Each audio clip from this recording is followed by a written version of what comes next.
welcome to the Healthy Joints, Healthy Lifestyle Show with Dr. Dada.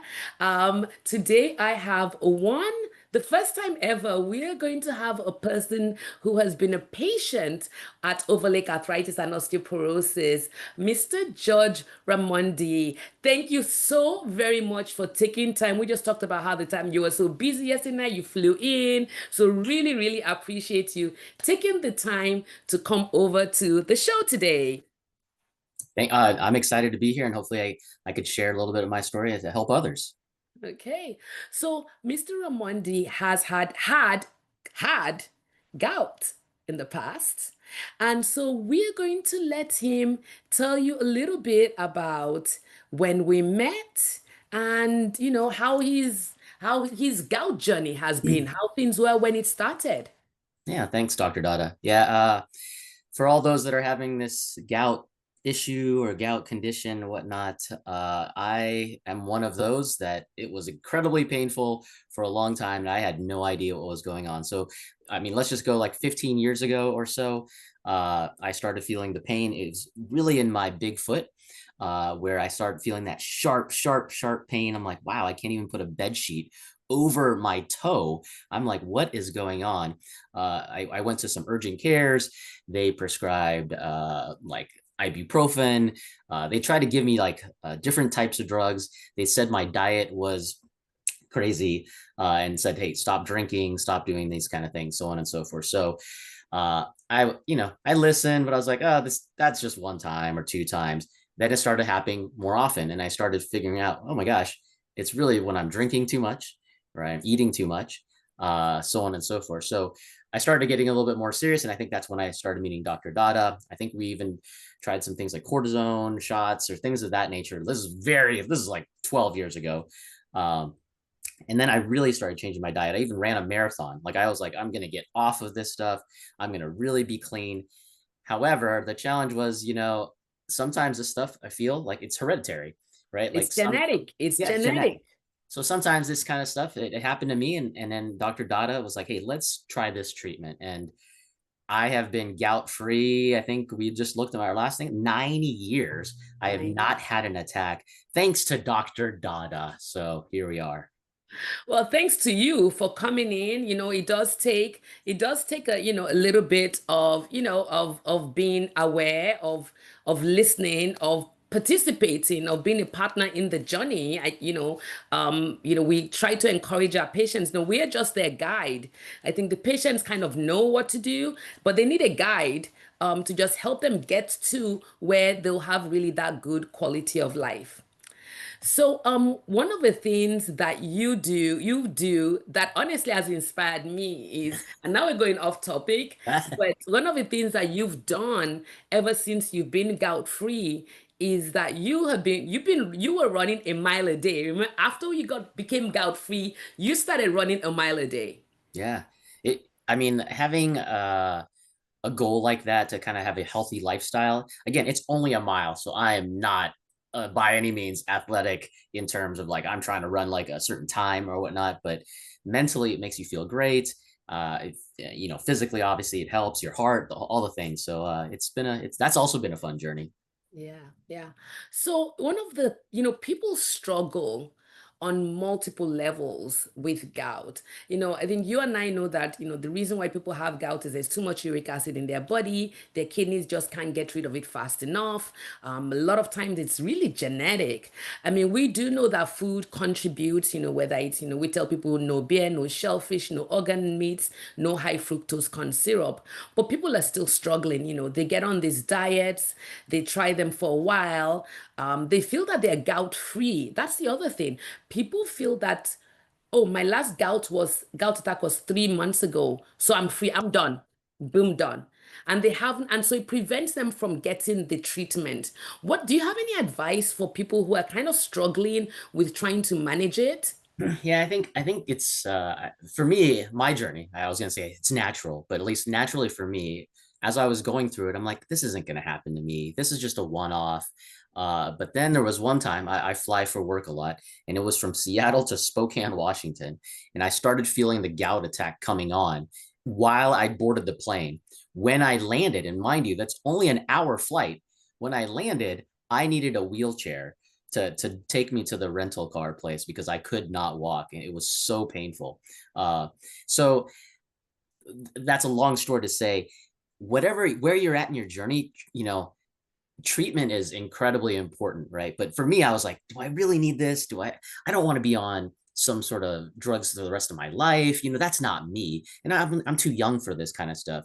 And to your point, there were times where I'm like, oh, it's been X amount of months. I'm totally good. And then the thing like that happened in Spokane was kind of the Wake up call a little bit. what's that now?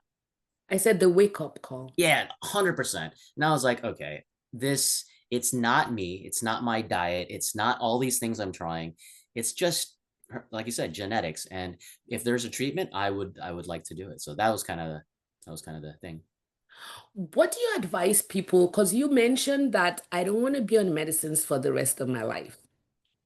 That is one of the big issues that people have. Yeah. What are your thoughts about that? Yeah, I mean, again, when you feel healthy, when you feel like this is a one-off, like this isn't going to happen to me, it's again, I think it's natural to be like, I don't know if I want that medicine all the time. I'm not that person where I have like 7 pills where I'm taking, you feel like when you get older, that's what's going to happen. But I will tell you, and I think we're going to get to this, but being gout free for 9 years is something that I can't like imagine never having to think about that kind of stuff. To me, it's worth it. And again, for me, there was no side effects or whatnot. So it's been an awesome, awesome thing. And thanks to Dr. Dada for continuing to make sure that I'm on the right path. So tell us about your life now, which is now, free of gout attacks. Your uric acid level is low. You haven't had gout attacks in years. We have you on one medication, right? And so tell us kind of if you can imagine your life now. And then we can talk about, well, how does it compare to what if, yeah, Yeah, I mean, for me, like before when you had the attacks, right? Like I'm sure some people are out there. It depends on your severity of where you get these attacks and how often and whatnot. But for me, every time a juicy steak would be sitting right there, I'd be like, oh, I wish I could eat that, or asparagus, or shellfish, or whatever it might be. I not that I still don't like. Maybe I shouldn't partake, but I am not like incredibly tense or worried that the attack will come. Again, it's been almost a decade, so I don't even remember what it feels like. Oh my gosh, I better knock on wood. Like I'm scared, like because I remember the feeling. The feeling is so bad, but my life, it feels like I'm free. I'm free from the shackles per se yeah. of I can't do this or I can't do that. Yeah. I haven't actually ever thought about that. That if your gout is not controlled, I'm always kind of from my standpoint is always, the pain and how it's interfering with your life, how, you're planning to go pick up your child from daycare, but you can't because your foot's hurting. That's what I think about. I haven't thought about the fact that, there's food in front of you, or you go to a restaurant and you're like, whether or not to eat the food, there is still that trepidation of what 100%. is it going to do you Yep. know Yeah, and then because you just don't know, will this be the will this meal that be the takes me trigger? Will this correct? be, am I going to pay for this for the next 5 days? And there's a little bit of a shiver that goes down your spine. Oh I yeah, I no, have not thought it's about that. it's like you're rolling the dice. Like, Oh, should I do this? Should I Russian not do this? roulette. Oh my goodness. I've never thought about that when it comes to the food choices. Yeah. Wow, that's a Yeah. lot that people are with gout are going through. Oh yeah, it's Untreated. yeah. Again, for me, being treated is one of the best blessings in modern science, technology, whatever you want, medicine. Yeah. It's been very very great for me. So imagine if we never treated it. If we just kind of said, hey, every time I saw you, we just said, no shellfish, you're being bad, no beer, no shellfish, no high fructose corn syrup. And I just said, oh, you didn't want to treat it. We just said, hey, you didn't want to treat it. You didn't want to take any medications. What do you think life would be like? Imagine Uh, if. yeah, it's hard to imagine that life because again, I feel free now, but just having that anxiousness all the time of when is it going to happen, Yeah. right?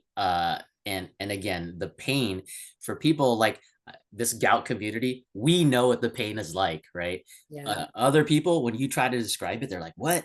That it's not that bad," because they can't see it, right? It's Yeah. inside. Yeah. Maybe it inflames a little bit, Yeah. but they're like, "Is it really that bad? Oh my gosh, it's bad." So if I didn't have treatment, I gosh, I don't like just waking up every day. You're like, wow, is this the day? Because sometimes I felt like it wasn't even because of what I ate or anything. It just boom, it happened. I'm like, how did that happen?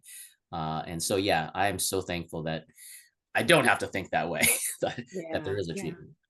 But to kind of round it up for people, it's not just the medicine though. You made significant changes in your lifestyle. We did have to kind of walk through the journey together. We had to adjust medications. Back in the day, we used to do injections when you would have an acute attack. And then once we were able to get that uric acid level, and that's with your compliance, with your commitment, with your kind of coming to your appointments and being compliant with medications. And we also kind of made sure you didn't have side effects from said medication, is how we got here. Is how we Sure. got to almost a decade of being pain free. I think we check in with you like twice a year or three.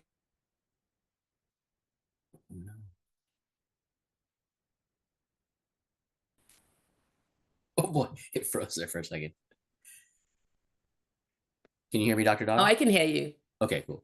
Sorry, Yeah. it froze there for a second. Yeah. Yeah, so no, I was just saying that, yeah, so you're not having attacks, and a lot of it is because of what you did. And, all we did was just to guide you to where you wanted to be, which is pain free for the last almost a decade. No, it's been awesome. I can't thank you enough, but I appreciate you saying is a little bit of me, right? And again, I think going on the medication, at least for me, and going through this journey, it's been a long kind of road, but yet, man, this plan, I feel like I'm cruising right now, and it's awesome. So, Fantastic. Well, I really appreciate you coming on the show, Mr. Raimondi, and thank you so much for sharing your journey. And hopefully, somebody with gout hears you and kind of, hears those pain points and makes that decision to see their care provider and say, hey, you know what, it's time. I want to get on that journey like Mr. Raimondi, and so that in a few months, get this pain under control, get the uric acid under control, and live a gout-free life. gout-free life. I'm gonna get a T-shirt, gout-free life. So, Okay. Well, hey, everybody, thank you so much for listening. Do like this, subscribe to our channel, and share this with anybody that you think would be helpful. Thank you so very much. bye guys, thank you.